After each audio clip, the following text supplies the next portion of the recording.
One popular cache coherence solution uses what's called the MESI protocol.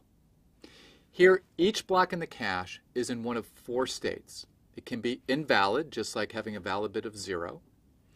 It can be shared, so another cache may have the block, but the copy in memory is the same as in the cache. Exclusive, which means that no other cache has the block, but the copy in the memory is also the same. Or modified. That means that there's no other cache with the block, and the copy in memory is stale, it's out of date. So the only valid up-to-date copy is in the cache. Now, a cache obtains an exclusive copy of a block before it writes to it. That's one of the rules of the MESI protocol. And a cache with a modified copy of a block has to provide that block upon request instead of the memory. That's another rule. We have to make sure that the most up-to-date copy gets sent to another requester. Let's see how we solve this problem using the MESI cache coherence protocol. First of all, let's go over our previous problem. So first, processor 1 reads block A from memory into the cache.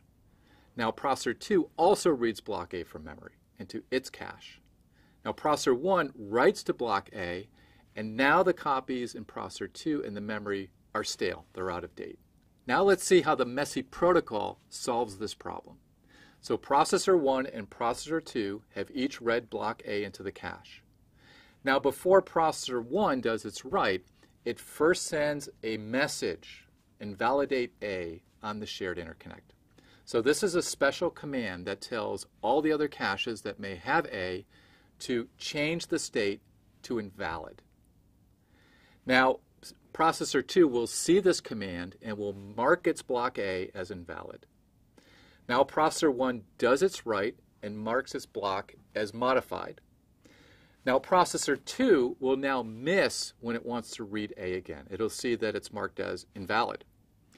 And now processor 1 will provide its copy because it has the most up-to-date copy. It's going to provide its copy of A to processor 2 instead of memory. So now we've ensured that the most up-to-date copy is being propagated to other processors that require it.